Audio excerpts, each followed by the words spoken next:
Hello students, welcome to असल learning. तो आज हम लोग बात करेंगे बीपीएससी टीआरई सेकंड का रजिस्ट्रेशन चल रहा है। उसमें अभी भी बहुत सारे स्टूडेंट्स ऐसे हैं जो कि मिस्टेक कर रहे हैं। मैंने आपसे बोला था कि आपको छोटी छोटी मिस्टेक बिल्कुल नहीं करनी है, एक दो दिन का वेट कर लीजिएगा, सारे पॉइंट समझ लीजिएगा, इसके बाद फिलअप करिएगा। जैसे कि क्या मिस्टेक कर रहे हैं, यहाँ पर मैंने इसका स्क्रीनशॉट भी ले रखा है। ये आपके पास पॉइंट आया होगा ये फिल करने के लिए कि सीटेट का जो यहाँ पर सर्टिफिकेट नंबर फिल करना था एंड यहाँ पर इश्यू डेट फिल करनी थी।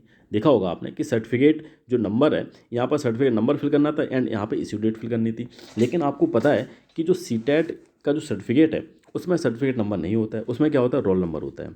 उसमें क्या होता है, रोल नंबर यहाँ पे लिखा होता है एंड जो इश्यू डेट है वो नीचे लिखी होती है। तो आप क्या कर रहे हैं कि सर्टिफिकेट नंबर की जगह क्या फिल कर दे रहे हैं, रोल नंबर फिल कर दे रहे हैं। देखिए, आप अपना एक्स्ट्रा माइंड बिल्कुल मत लगाइएगा, एक्स्ट्रा दिमाग बिल्कुल मत लगाइएगा कि आपके पास नहीं है आपने कुछ ही फिल कर दिया। ठीक है, तो ऐसा बिल्कुल मत करिएगा। अगर आपके पास जो चीज़ नहीं है, जैसे कि मान लो डॉक्यूमेंट्स अपलोड करने की बात आती है, तो वहाँ पे बोला गया कि सर्टिफिकेट अपलोड करिएगा, आपने मार्कशीट अपलोड कर दी। तो ऐसा भी बिल्कुल नहीं करना आपको। तो यहाँ पर आपको क्या फिल करना था, यहाँ पर आपको फिल करना था नॉट अवेलेबल। इसको मैं साफ कर देता हूँ। यहाँ पर क्या फिल करना था, जो सर्टिफिकेट नंबर, क्योंकि आपका जो सर्टिफिकेट होता है सीटेट का, उसमें सर्टिफिकेट नंबर नहीं दे रखा होता है, उसमें क्या होता है, रोल नंबर होता है।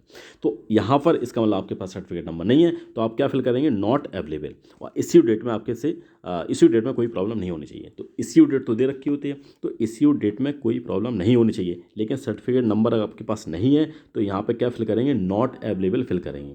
क्या फिल करेंगे, नॉट अवेलेबल। बहुत सारे ऐसे स्टूडेंट हैं जिन्होंने क्या किया है कि जो मार्कशीट थी, तो मार्कशीट में क्या दे रखा है, सीरियल नंबर दे रखा होता है। तो उन्होंने क्या किया, इसमें सीरियल नंबर फिल कर दिया। उन्होंने सोचा कि इसमें दे नहीं रखा है, इसका सीरियल नंबर फिल कर देते हैं। तो ऐसी भी आपको बिल्कुल मिस्टेक नहीं करनी है। अगर आपसे बोला गया कि सर्टिफिकेट नंबर ही फिल करिए तो सर्टिफिकेट नंबर ही फिल करिए। ठीक है, अगर नहीं दे रखा है तो क्या फिल करेंगे, नॉट अवेलेबल। क्या फिल करेंगे, नॉट अवेलेबल। और जैसे कि अपलोड करने की बात आती है, तो वहाँ पे बोला गया कि सर्टिफिकेट अपलोड करिए। अगर आपके पास सर्टिफिकेट नहीं है तो आपको अपलोड नहीं करना चाहिए कुछ और। ठीक है, इससे बहुत बड़ी मिस्टेक हो सकती है, आप बाद में प्रॉब्लम में फंस सकते हैं, जेल भी जा सकते हैं। ठीक है, जैसा कि बीपीएससी चेयरमैन साहब ने बोला है कि आपने हो सकता है गलत डॉक्यूमेंट्स या फिर फर्जीवाड़ा करना चाह रहे हैं, तो ऐसे पॉइंट बिल्कुल मत करिएगा। ठीक है, अगर आपसे बोला है कि सर्टिफिकेट अपलोड करिए तो सर्टिफिकेट ही अपलोड करिए। मार्कशीट अपलोड करने के लिए बोला है तो मार्कशीट अपलोड करिएगा।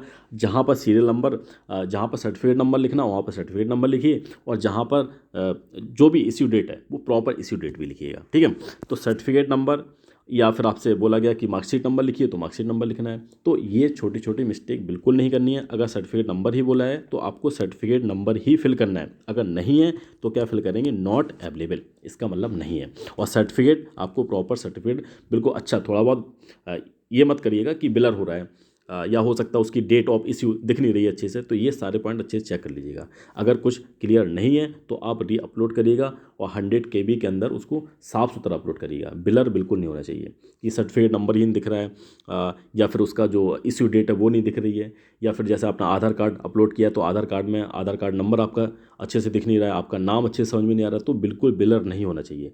सारे के सारे पॉइंट आपको बिल्कुल दिमाग में रख के सब कुछ अच्छे से तसल्ली से सोच समझ के करना है।